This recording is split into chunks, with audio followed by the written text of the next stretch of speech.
Am I the a-hole for not going to the wedding of my dad and his affair partner? When I was 17, my mother was diagnosed with breast cancer. 2 years later, she passed away. During these 2 years, my dad was not around much. He was always working and going on business trips. My aunt and grandma took care of mom.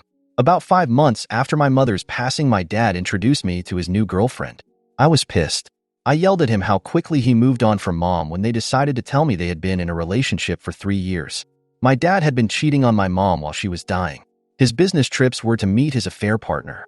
I was so angry I packed my stuff and left his house. I haven't spoken to him since that day. Currently, I am 25. The only family I speak to is an aunt who helped me when I left my dad's house. A few days ago, my aunt called me, asked me how I was, and then asked me if I heard from dad. I said, why would I hear from him again? My aunt said dad is getting married to his affair partner, and by going to his wedding, it would help us mend our relationship. I said, why would I do that? He is dead to me. There was a silence on the phone for a bit before my dad replied, asking if that was what I felt about him. I immediately cut the call when I heard his voice. I realized he was with my aunt when she made the call to me. I texted my aunt telling her I asked her not tell dad anything about me, and she agreed back then. She texted me back saying I was an asshole for saying what I said, and my dad is crushed hearing that, and that I should move on by now. I did not want to argue with someone who helped me, so I blocked her. Over the next 2 days, I got sent a wedding invitation to my mailbox. The only person in the family who knew my address was my aunt, and she gave my number to various members of the family. I am being bombarded with calls and texts from dad, uncles, cousins, aunts saying I should give him a chance and come to the wedding. Some calling me names for saying what I said. I got a text from the affair partner saying my dad is thinking of postponing the wedding and I should just talk to him. For context, the affair partner was a friend of my mom and knew she had cancer. I said it's not my fault if he postpones the wedding. I don't want to have a relationship with dad or her. They are trying to force it. It got quiet after that, but being told by so many people from my dad's side I am an asshole did leave me conflicted, but I am sticking to my guns. So AITA? Relevant comments. Your aunt violated your trust, and the rest of your family needs to be cut off too. Yeah, I have blocked 39 numbers. But what my aunt did really made me sad. I genuinely thought she cared for me. It feels like there is a catch here for them to want to reach out now and not years ago. Actually, I thought about this too. And I think you may be right, because I got some texts like, it's a son's duty to take care of his father, and your future kids would want their grandfather in their life. On safety. Thank you. I am in the process of changing my number and updating contacts.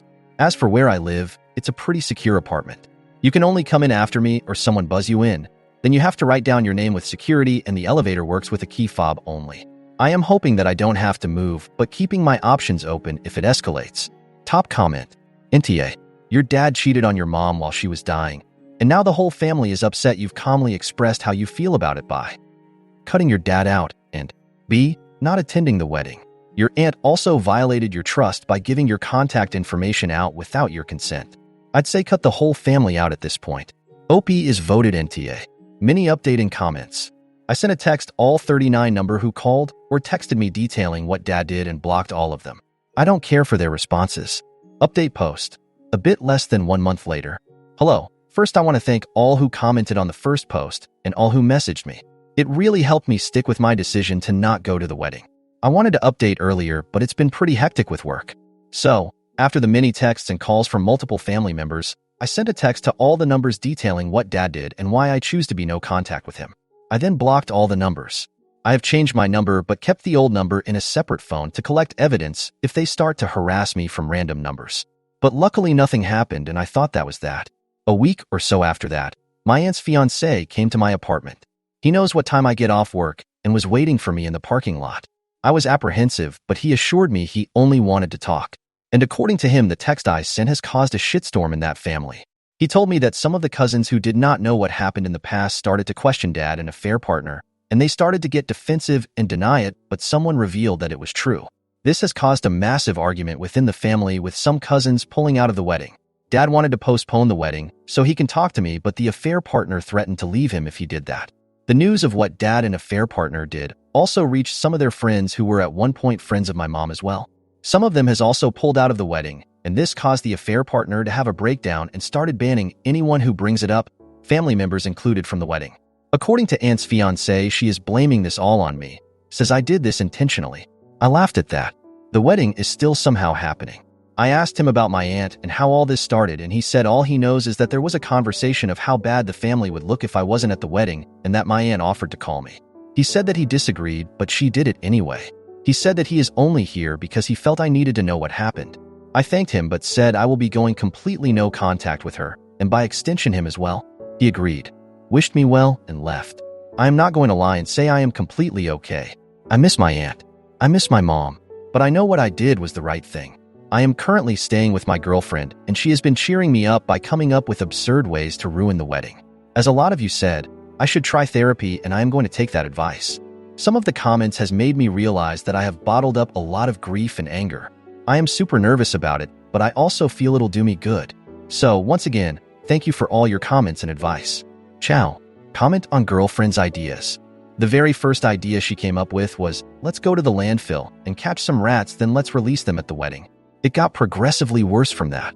Obviously, this is just for fun, and I have no intention of going anywhere near that wedding. But reading some of the ideas here is giving me a good laugh. Update post 2. 1 year later. Hello. I don't know if I'm doing this right, but I logged in today and saw a lot of messages asking me what happened and how I'm doing. I wasn't sure if I should write this or if anyone would even see it because I don't know if I am doing it right, but here it goes. For everyone asking what happened at the wedding, I don't know much. All I know is that they got married. No one from that family contacted since then, and I didn't go asking around either. I am at peace with it. As for me, things are different now. First, I want to thank everyone who reached out and asked how I've been holding up. Your kindness means more than I can put into words.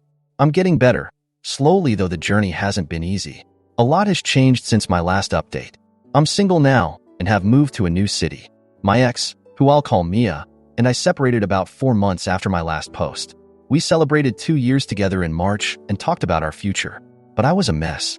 Therapy started well, but I quickly realized just how many unresolved issues I had bottled up from losing my mom. I was struggling emotionally, crying at random, worrying for some fudged up thoughts that I might somehow turn into my dad, and spiraling with fears I couldn't control. Mia had dreams of marriage and kids, and I knew I wasn't in the right place to give her the future she deserved. It would have been very selfish of me to ask her to stay until I got better. We had a long, honest talk, lots of tears, and ultimately decided to part ways. It wasn't easy, but it was the best decision for both of us. Mia and I still cared for each other deeply, and she, along with my friends, checked on me every day after the breakup.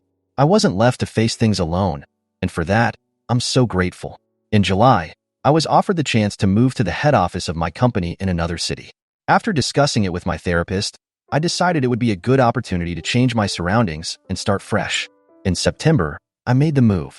My best friend used 25 days of his 30-day holiday to help me pack, move, and settle in. I can't overstate how much that meant to me. I have incredible friends. Since then, I've been taking things one day at a time. The new office has been amazing. Everyone was so welcoming, which was a big relief since I've been anxious about starting over somewhere new. I now attend online therapy sessions twice a week and grief counseling in person here. It's been helping a lot. I'm in a much better headspace than I was before, though I still don't feel ready to date again. For now, I'm focusing on my career and on continuing to heal. Once again, thank you to everyone who has supported me, whether through messages or just by caring enough to check in. It means the world. Story 2. My 28 female husband, 31 male, of 6 years takes ridiculous risks while doing his extreme sports. Now that we have kids, 2 female and 1 male, I want it to stop. How do I do this? So this is coming to a head because at the moment we are on a ski vacation with my family. For the most part, we are having a great time and have my parents, brother and kids, and my aunt and cousins, and their respective kids. It's a great time. My husband lives for this stuff, but while we are being more social, he's in the lift line at 9 and he comes off the mountain at 4:30 like clockwork. He doesn't take hot chocolate breaks with us, and he doesn't eat lunch with us. He will eat at the family dinner, but instead of staying up telling stories and drinking wine, he goes to bed and listens to music until he falls asleep. So strike one. I'm annoyed with him being so antisocial. But the annoyance is compounded by the fact that he is doing behaviors that we have fought over many times. Him not realizing he's not 19 anymore and now has kids and responsibilities. I found out last night that he made friends with a group of local kids who have been showing him the back hills, where there are rocks and cliffs to jump off of. But this is off-ski area, so he has to ski down to the road and actually hitchhike back to the ski resort. I'm livid, literally seeing red, wanting to do terrible things to him angry. This is bad enough, but we have this same fight every time we go anywhere. Whether it's surfing, mountain biking, rock climbing, you name it, he's always pushing it. We have this same fight almost every weeknight because he goes to Brazilian Jiu-Jitsu and comes back with his knees tweaked or face all scratched up. I'm sick of this. In fairness to my husband, he's a great dad, and we had 2 kids much closer in age than we'd planned, and he's very supportive and good at giving me breaks. But that makes his irresponsible behavior even more stark because I can't raise 2 small kids on my own if he kills himself flying down a mountain with no ski patrol, or surfing waves too big, etc. And to add insult to injury, he says he can't wait to take our kids along on all his adventures as soon as they are old enough. Like I said, I can't raise 2 small kids by myself. How do I get him to stop the nonsense and take his responsibilities seriously? TLDR, husband is taking ridiculous risks while doing his extreme sports. I want him to stop because, among other reasons, we have small kids. Edit. This blew up. Sorry I wasn't around to participate in ironic twist. I skied all day with my cousin and had such fun my husband actually beat me in. To address the most common concerns, we have a huge life insurance policy through my husband's work. As far as I know, it covers everything, but I need to look into.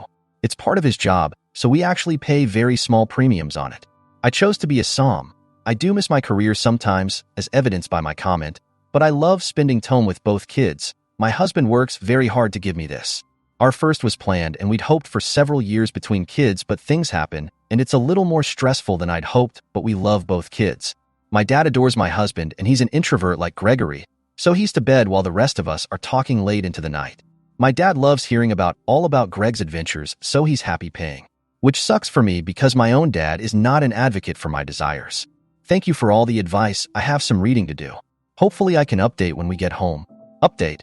I was very angry with my husband for taking extreme risks during skiing while we have 2 small kids. After the responses to that post and some more vacation events, I realized that I was unreasonable. I've apologized to him but reiterated my fears. So that post totally blew up. I posted it at like 7:30 Monday morning while the family was getting ready, got 0 responses, and went out skiing. By lunchtime, it had like 200 responses, and by the time I got in that evening, it was over 500. By far my biggest Reddit post ever, mostly DIY and craft stuff. I spent Monday night carefully reading every single response because there was a ton of value in all of them. One post stood out, and I apologized to whoever made it that I can't mention them by name, but essentially they said it appeared I was conflating 2 issues. My husband taking risks, and him not being social on vacation. I guess in the interest of brevity I had left out some details. I found out about Gregory's backcountry skiing because he is essentially my dad's hero, and my dad sat there like a star-struck schoolgirl while Gregory regaled him with tales of backcountry skiing with local teenagers and jumping off 20-foot cliffs into powder. I was deeply annoyed with Gregory because it was the first time he was social with anyone. We were on day 3 of the vacation, and he had literally gone to bed at 8 every night to get up and ski. I was jealous of how much fun my brother's wife and my 2 cousins' spouses were so engaged with the family. So I conflated my annoyance with both him and my dad, frankly, for being antisocial and taking risks. The post the other day really helped me realize that, and I made it a point to be nicer to him. It also helped that Monday night my cousin's husband got rip-roaring drunk in our condo and started cursing up Blue Streak. This with kids aged 1 to 10 all staying in the same relatively small space. He and my cousin had an extremely embarrassing and public fight that started inside and ended outside within earshot of the entire base area village. It made me realize that no matter how annoyed I can get with Gregory and his desire to not be social on most occasions, he will never, ever put me through that, which helped me gain some perspective. The yesterday afternoon as my cousin and her husband were getting ready to leave, he was acting like a jackass while driving. He was probably wickedly hungover in the parking lot and ended up sliding right into a snowbank, giving their new Lexus some significant body damage. He got out cursing and spewing in the parking lot, all while basically standing like a helpless baby screaming at my cousin that she needed to call someone, goddammit. Gregory and my dad very calmly dug his car out of the snow, dug up some gravel for traction, and then backed his car out. It took maybe 10 minutes. It made me realize that quite possibly, all of Gregory's experience in remote places while biking, skiing, bow hunting, etc., have taught him to be relaxed and knowledgeable in a high-pressure situation, and he just did what had to be done. I felt very lucky and felt very sorry for cousin. I was watching this very hungover, overweight man cry in the middle of a parking lot because that's a $6,500 grill on that car, while my very attractive and in shape husband who doesn't drink was calmly digging the entire car out. Yesterday morning I asked him if he would be willing to ski with me that day, and he said absolutely, that he was hoping we would get at least one day together. So another strike on me for not communicating with him and assuming that he would see me as something of a burden to his ski day, so I didn't even want to ask if he'd ski with me. We actually had a great time together, and he's so experienced he actually taught me more than I probably ever would have gotten from a paid lesson. While we were on the chairlift that day, I very calmly brought up my concerns about the backcountry skiing, leaving me to watch the kids on other vacations. As I've said, my mom and aunt are on kid duty this trip, though me and my brother's wife are watching the kids today while my mom and aunt ski, while he goes and does activities. He assured me that the backcountry skiing at this area was very safe, but that in the future he would get all the equipment necessary, float coat, peeps, in order to reduce the risk, and he said that he was sorry for leaving me to go surfing on our last trip, and that he would try very hard to communicate beforehand what his desires for any particular trip will be in advance, and have it be a dialectic conversation with give and take versus him just assuming he can bolt off whenever the waves are big. I also said I was sorry for being so cold to him since the trip started, but that I would appreciate him trying to hang out for a little longer each night. He said that it's thinly veiled secret that he can't stand my cousin's husband because he is constantly trying to one-upping and talking down to Gregory for a myriad of reasons. They work in a similar field. So I guess there's something of a rivalry, and now that he's gone he will be more comfortable.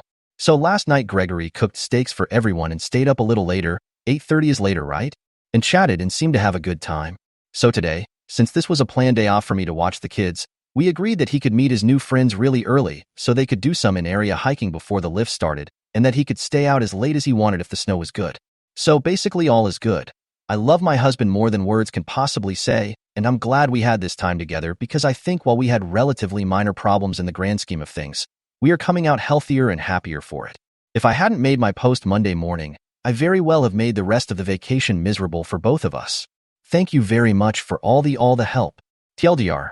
Follow up to my post from Monday about me being angry at my husband for taking extreme risks while doing his sports, but was probably more about me being annoyed with him, not being social and me not communicating with him.